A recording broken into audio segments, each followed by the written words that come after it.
This conversation is powered by Google Illuminate. Check out illuminate.google.com for more. Ever wondered how polarizing filters work?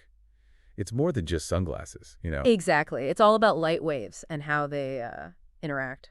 Pretty cool stuff. So we're diving into this 2 or 3 Polarizers simulator, a neat little tool that lets you play around with it. It's a great way to visualize something that's usually pretty abstract, yeah. And it's all online, right? Easy to access and experiment with. So tell me about this simulator. What can you actually do with it? You can adjust the angles of the polarizers and see how that affects the intensity of light that gets through. It's all visual. So you can literally see the light dimming and brightening as you change the angles? Yep.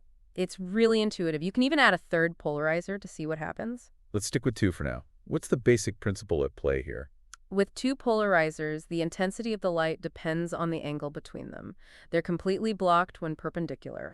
So if they're lined up, the light passes through easily. But if they're at a right angle, it's completely blocked? Exactly. It's like a gate for light waves. Now, what happens when you add that third polarizer in the middle?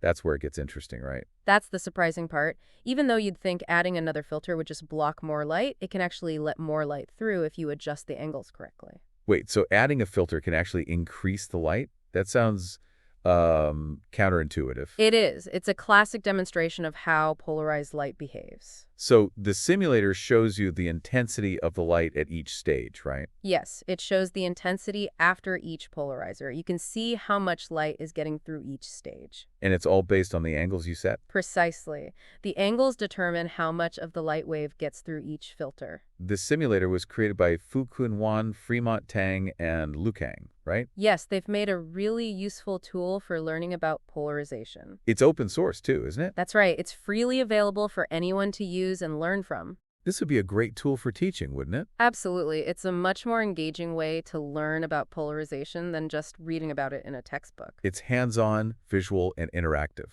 Much better than just staring at equations, right? Exactly. It makes the concept much more accessible. Is there anything else you'd like to add about this simulator?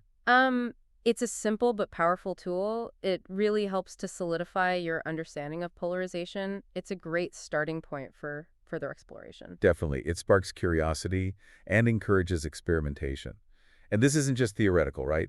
Polarizing filters have real-world applications? Oh, yeah. Sunglasses, LCD screens, cameras, they all use polarizing filters. So it's not just a classroom tool, it's relevant to everyday technology.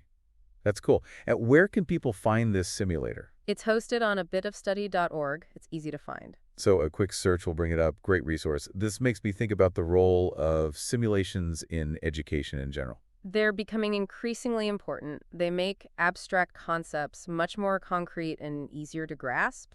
It's a great way to bridge the gap between theory and practice. Are there other similar simulators out there? Oh yeah, tons. There are many simulations for all sorts of physics concepts. This is just one great example. It's a whole world of interactive learning. So this 2 or 3 polarizer simulator is a fantastic tool for visualizing a complex concept. It's a great example of how interactive simulations can make learning more engaging and effective. That was a great discussion. Thanks for sharing your insights.